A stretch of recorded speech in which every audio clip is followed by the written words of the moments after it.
আমি মনে করছি যে আজকে আমি যেভাবে আপনাদের সবাইকে একত্রে এক জায়গায় দেখলাম, আমার বিশ্বাস আমরা যদি বাংলাদেশে মুক্তিযুদ্ধকে সামনে রেখে, মুক্তিযুদ্ধকে ধারণ করে এই সংগঠনকে আমরা দাঁড় করাতে পারি, তাহলে বাংলাদেশ জাতীয়তাবাদী দলের অন্যতম শক্তিশালী হাত হিসেবে বাংলাদেশ জাতীয়তাবাদী মুক্তিযুদ্ধের প্রজন্মকে আমরা দাঁড় করাতে পারবো ইনশাআল্লাহ। আমরা একটা শুধু সংগঠন করার জন্য, একটা পদবি নামের আগে লাগানোর জন্য এই সংগঠন করতে চাই না। আমরা এখন আমাদের দল ক্ষমতায় এসেছে বা রাষ্ট্র পরিচালনার দায়িত্ব পেয়েছে, সেটার জন্য এখন অনেকেই এসে আমাদের সাথে ভিড় করবে, আমাদের সাথে যুক্ত হতে চাইবে। সেই বিষয়ে আমরা অত্যন্ত সতর্ক থাকব। আমাদের মূল উদ্দেশ্য, যদি আমি ভুল না করে থাকি, আমি যদি সংক্ষিপ্তে বলি, বাকিটা আমাদের মুক্তিযোদ্ধা দলের সভাপতি উনি হয়তো বলবেন। আপনারা সকলে জানেন যে বাংলাদেশ রাষ্ট্রটি স্বাধীন হওয়ার পর থেকে এর বিরুদ্ধে ষড়যন্ত্র, সীমাহীন ষড়যন্ত্র হয়ে আসছে। বিভিন্ন সময় বিভিন্ন আধিপত্যবাদী শক্তি আমাদের এই দেশের উপরে তারা ভর করেছে, আমাদের রাজনীতিতে হস্তক্ষেপ করেছে, আমাদের বাংলাদেশের জনগণের অধিকারকে লুণ্ঠন করেছে, বাংলাদেশের গণতন্ত্রকে হত্যা করেছে, বাংলাদেশকে গুম খুন এবং হত্যার যজ্ঞের একটা নগরীতে পরিণত করা হয়েছিল বিগত 17 বছর ধরে।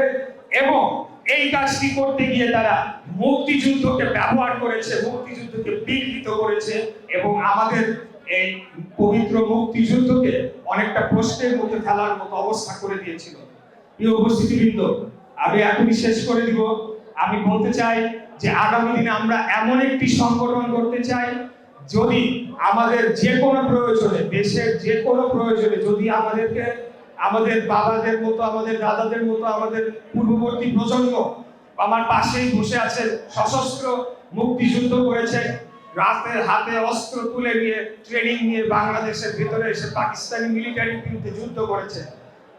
আমরা যদি আমাদের দেশ যদি আবারও কোনোদিনও কোনো ধরনের হুমকির মুখে পড়ে, বাংলাদেশ জাতীয়তাবাদী মুক্তিযুদ্ধের প্রজন্ম সবার আগে যাতে ঢাল হয়ে দাঁড়াতে পারে এই বাংলাদেশের জন্য, সেই রকম একটা সংগঠন আমরা দেশব্যাপী করে তুলতে চাই।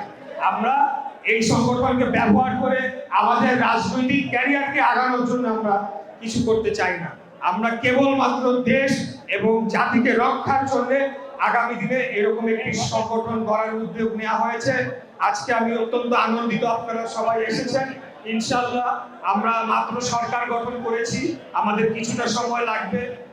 এখন রোজার মাসও চলছে, ঈদের পরে আমরা আমাদের সাংগঠনিক কার্যক্রম পুরোদমে শুরু করব এবং আমাদের কেন্দ্রীয় কমিটি থেকে শুরু করে জেলা, মহানগর, বিভিন্ন ইউনিটে আমরা সেখানে সম্মেলন করে যারা যোগ্য, যারা এই দায়িত্ব পালন করতে পারবে, তাদেরকে নিয়ে আমরা একটা সংগঠন গড়ে তুলবো ইনশাআল্লাহ। তো আর বক্তব্য দীর্ঘায়িত না করে আপনাদের সবাইকে আবারও ধন্যবাদ জানিয়ে এবং কৃতজ্ঞতা পোষণ করে আমার বক্তব্য এখানে শেষ করছি। খোলা হাফেজ। বাংলাদেশ জিন্দাবাদ, বাংলাদেশ জাতীয়তাবাদী দল জিন্দাবাদ। ধন্যবাদ।